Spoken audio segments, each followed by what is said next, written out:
Prison food. We've all heard the nightmares of how bland and terrible it can be. But ingenious inmates have come up with ways to cook their own dishes with nothing more than what can be found in their cells and a few goodies from the commissary. Sounds disgusting to us, so naturally we turn to your favorite Bigfoot hunting lab rat to find out what these contraband prison recipes really taste like. Recipe number 1. Jailhouse tamales. So my new challenge is to try prison food recipes, and at first I was afraid that meant tasting actual prison food, which I've heard nightmare stories about. If societies are truly judged by how they treat their prisoners, then I'm afraid of what that says about us as a nation. Luckily though, I get to try contraband prison foods, the stuff inmates make on their own, with a little ingenuity and makeshift cooking skills. First up on that list, jailhouse tamales. For a comparison point, while I'm cooking up my jailhouse recipes, the girlfriend will be making the real deal herself. So for my jailhouse tamales, I need the following ingredients: Fritos corn chips, spicy hot Cheetos, hot water, and hot sauce. That's it. You'll notice there's no mention of beans, cheese, or any kind of meat. To make my prison house tamales, first I crush up the Fritos and spicy hot Cheetos, though I have it on good authority that any brand of spicy chips will do. I mix them together in a plastic bag. Then I heat up some water. There's no real measurement for how much water you need, so I guess you just sort of learn to eyeball it with experience. I pour the water into my mix of crushed chips, which immediately turns into a horrible-looking sludge, and then I knead the bag thoroughly. I have some excess water, so I poke a few very small holes in the bag and gently squeeze to force the excess water out. At this point, I have an absolutely disgusting-looking mix of what can best be described as batter, and I roll it into the shape of a tamale. Then I have to let it sit for about 10 minutes to solidify more. After that, my jailhouse tamale is done. And all that's left is to roll it out of the bag and pour some hot sauce on it. So, how'd it taste? Honestly, it looked like a giant orange turd.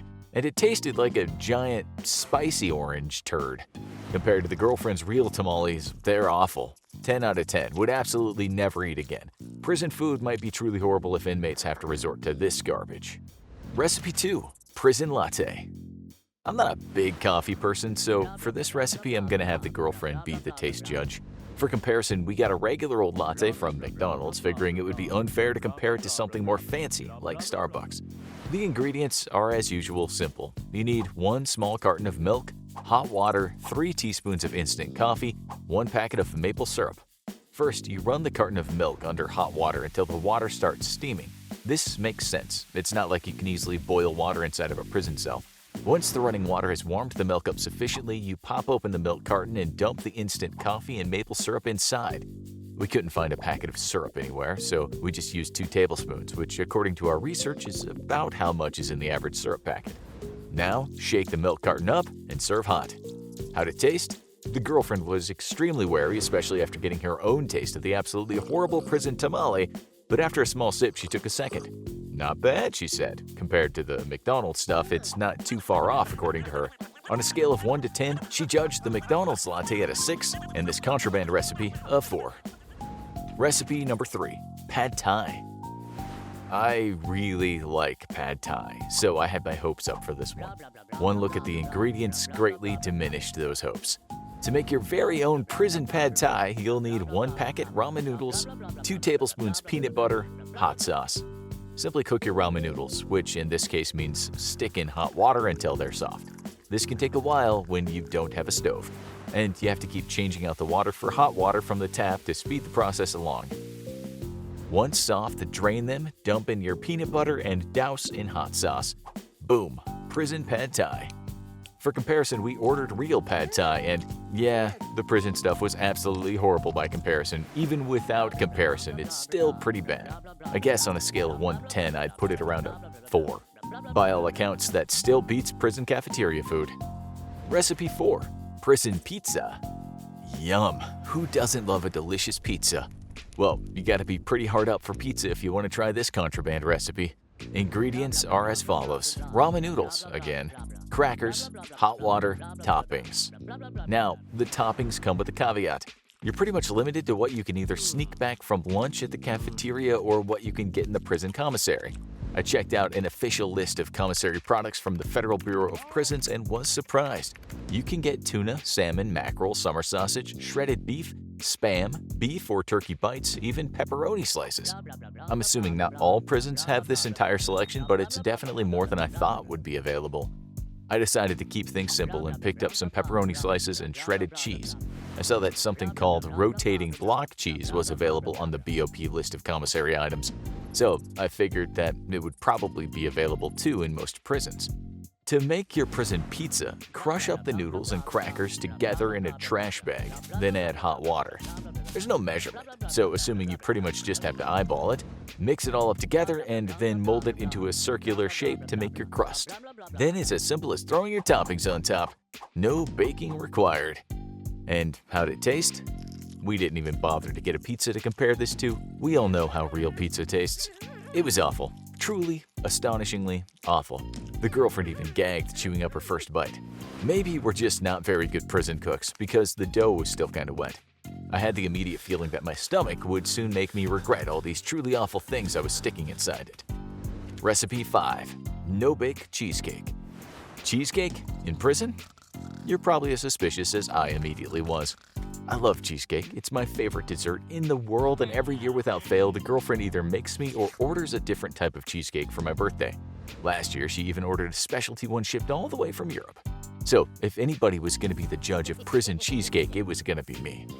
For this recipe, you'll need graham crackers, margarine or butter, which is not a commissary item, so you'll have to steal this, Laughing Cow or a similar type of cheese, the type that comes in those small wheels, vanilla pudding, coffee creamer, and lemon juice. First, crush the graham crackers and mix with your stolen margarine or butter until you can make a nice crust out of it. Stick your crust in a Tupperware container and microwave it for 1 minute.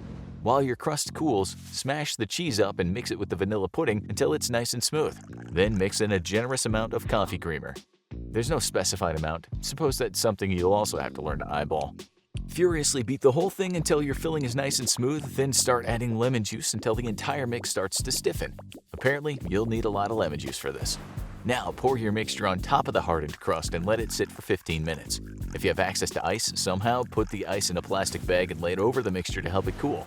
Now, enjoy your prison cheesecake. The girlfriend made her very own cheesecake for comparison, and you know what? My prison cheesecake wasn't too bad. It didn't hold a candle to the real thing, but I can see how after years of cafeteria slop, this treat could be quite delicious. As is, I'd give it a 6 out of 10, which easily makes it the best contraband dish so far. Recipe 6. Flavored water.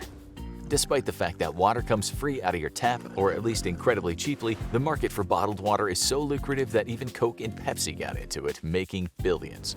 Well, if you're used to your fancy flavored waters, then fret not, because there's a jailhouse recipe for flavored water anyone can make, and it's incredibly simple.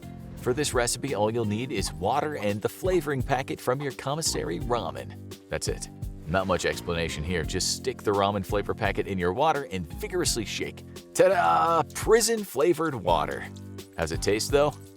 I bought a few different ramen flavors for this just to be fair, and they were all immediately one of the worst things I've ever done to my body.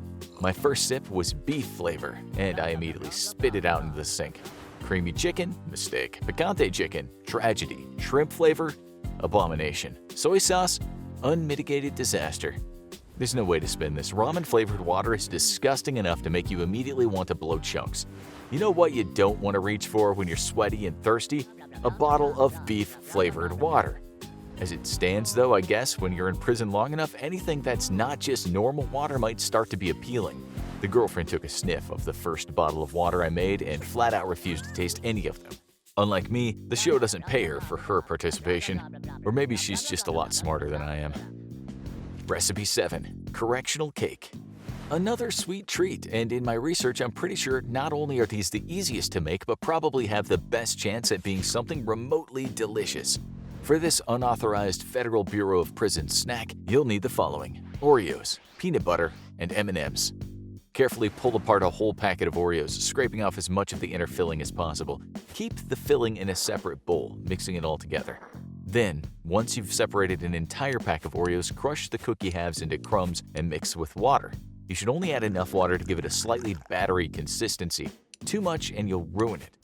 Use your Oreo cookie batter to spread out the bottom layer of the cake. Then use the Oreo icing to create another layer and put peanut butter on top as a third layer. Repeat the process until you're out of ingredients, though ideally you should have at least 3 alternating layers of cookie crumb, Oreo icing, and peanut butter. Then simply use M&Ms to top off your prison cake. How'd it taste? Surprisingly good. Then again, it's hard to go wrong with what's just essentially Oreos and peanut butter mixed together with some M&Ms on top. Even the girlfriend agreed this was one contraband meal she could happily stomach. Recipe 8. The spread. Alright, this is the one I dreaded the most. The infamous spread. See, when you're cooking with jailhouse ingredients, you're bound to have leftovers. But if you think you're tossing those leftovers away, you better think twice. Everything that's left over after your prison cell cantina shuts down for the day gets used up in the ultimate potluck dish that inmates simply refer to as the spread. I had several leftovers after my foray into cooking jailhouse pizza, cheesecake, actual cake, pad thai, and more. So I gathered up all my leftovers along with, you guessed it, some ramen noodles, and prepared for what I predicted would be the single worst dish I've ever forced myself to eat. I have plenty of ramen noodles left over thanks to my foray into flavored water, and as I found out, ramen is pretty much a staple of jailhouse cooking. Makes sense, they're cheap to get in the commissary and have some surprising flexibility. If your stomach can keep the dishes down, that is. First, I took my ramen and mixed it with whatever leftover flavorings I had, which included a few shakes from each of the open flavored water packages, since you waste nothing in prison, and, well, not much else. I figured salt and pepper were easy to get, even in prison, so I threw in a dash or two of both for good measure. I stuck this in a trash bag, and then I threw in literally everything I had left over that made any sense. I did not include syrup or peanut butter, or anything that would immediately make this dish vomit-worthy, but I did throw in some pepperoni, Cheetos, Fritos, hot sauce, and cheese. Then I added hot water to the mixture to cook the whole thing. You have to be careful not to create a slurry, so I limited how much hot water went in and I kept the bag sealed until the ramen noodles were mostly soft. Then I emptied the trash bag out on spread out newspaper and, well, that's it. It's time to grab a spoon and dig in. To her great credit, the girlfriend tried the dish first and instantaneously regretted it. She had enough of prison food and the plethora of strange smells that it filled the house with, so she rushed off to the bathroom for a spot of dry heaving. Figuring she was being a drama queen, I shrugged my shoulders and took a large spoonful myself. I didn't puke, but it did make me regret my life choices up to the point.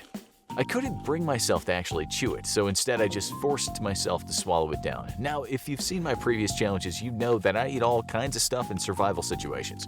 Scorpion? Sure. Beetles and other large insects? Hey, just natural protein. But this abomination spread out on newspaper in front of me? No. Just flat out no.